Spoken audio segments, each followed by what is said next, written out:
Hello guys, welcome back to my channel all is well বাবু। অনেকদিন পর আবার তোমাদের সামনে চলে এলাম একটা নতুন ভিডিও নিয়ে। এই কয়েকদিন বাড়িতে পুজোর বিভিন্ন কাজ নিয়ে একটু ব্যস্ত ছিলাম, তাই ভিডিও আপলোড করা হয়ে ওঠেনি। আজ আমাদের বাড়িতে হরিনাম সংকীর্তন, তাই সকাল সকাল ঘুম থেকে উঠে জানালা দিয়ে একটু সকালের ঠান্ডা বাতাস উপভোগ করলাম।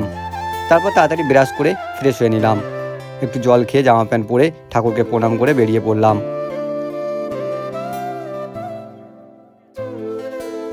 বাড়ির মধ্যে আমার এবিআর কিচেনটা ছিল, ওটাকে বাইরে বার করে একটা জায়গায় রেখে দিলাম।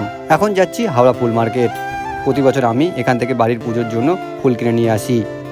নিজের হাতে পুজোর সব আয়োজন করার মধ্যে একটা আলাদা আনন্দ আর তৃপ্তি আছে।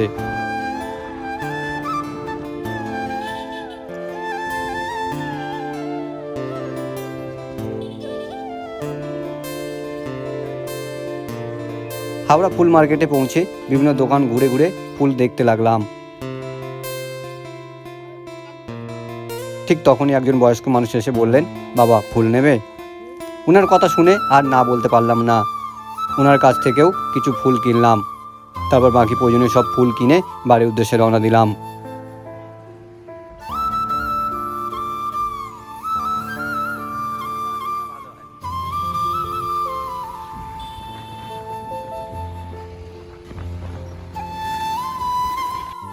বাড়িতে ফিরে ফুলগুলো বের করে সুন্দরভাবে টাঙিয়ে রাখলাম, যাতে নষ্ট না হয়ে যায়।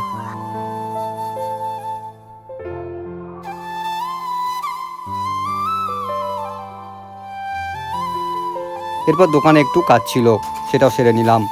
ঠিক তখনই মা আমাকে ডেকে বলল, আজ আমার মানসিক পূরণ করার দিন। অতীতে ঘটে যাওয়া কিছু ঘটনার কারণে মা ভগবানের কাছে মানসিক করেছিলেন। সেই মানসিক পূরণ করার জন্য আমাকে একটি নতুন হাফ প্যান্ট আর গেঞ্জি কিনে আনতে বললেন। মোড়ের মাথা থেকে একটি নতুন গেঞ্জি আর হাফ প্যান্ট কিনে নিয়ে বাড়ি ফিরে এলাম।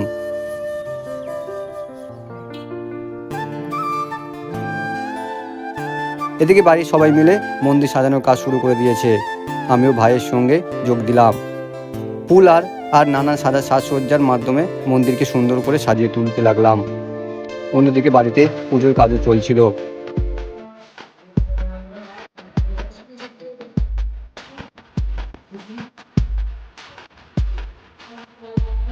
কিছুক্ষণ কাজ করার পর উপরে গিয়ে জামা প্যান্ট বদলে রেডি হয়ে নিলাম। এখন যেতে হবে পুকুরে স্নান করতে। মা দণ্ডি কাটবেন, আর সেই সময় আমাকে মায়ের সঙ্গে থাকতে হবে। বাড়ি থেকে কিছুটা দূরে পুকুর ঘাটে গিয়ে স্নান সেরে মা দণ্ডি কাটতে কাটতে বাড়ির মন্দিরে এলেন।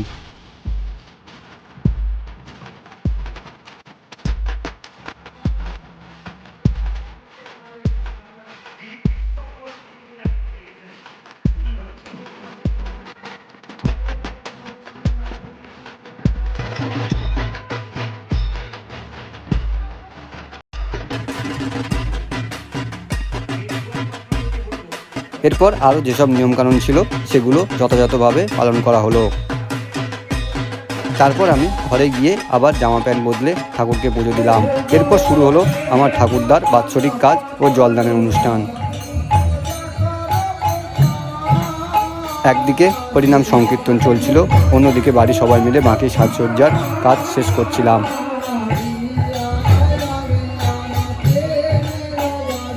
ফুল দিয়ে মন্দির আর অনুষ্ঠান স্থানকে আরও সুন্দর করে সাজিয়ে তোলা হলো। কিছুক্ষণ পর আমাদের হরিনাম সংকীর্তন গোসাই বাবা এসে পৌঁছালেন। তিনি একে একে সমস্ত আয়োজন দেখে নিলেন এবং প্রয়োজনীয় জিনিসপত্র প্রস্তুত করলেন।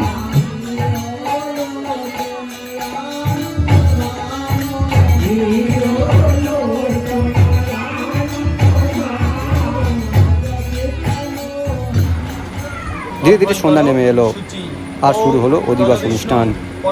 আমাদের বাড়িতে নিশির পর সংকীর্তন অনুষ্ঠিত হয়, তাই আজ সারা রাত ধরে নাম সংকীর্তন চলবে।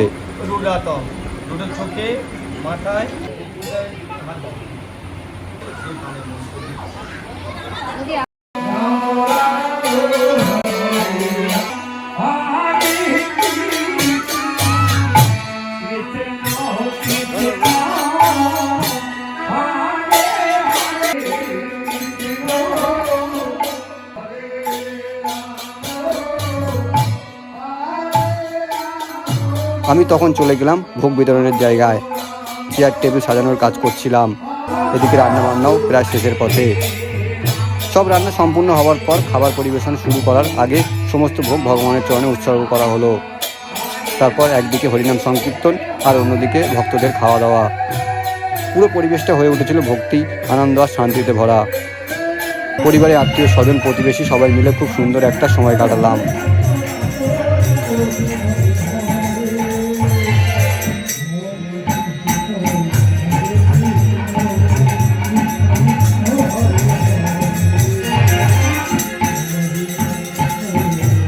সত্যি বলতে কখন যে রাতটা কেটে গেল বুঝতেই পারিনি। আর এভাবে শেষ হলো আজকের দিনটা। জীবনটা সিম্পল, খুশি থাকলে সব ওয়েল। যারা আমার ভিডিওটি ইউটিউবে দেখছো তার চ্যানেলটিকে সাবস্ক্রাইব করতে ভুলো না। আর যারা ফেসবুকে দেখছো তার লাইক, কমেন্ট আর শেয়ার করে দিও।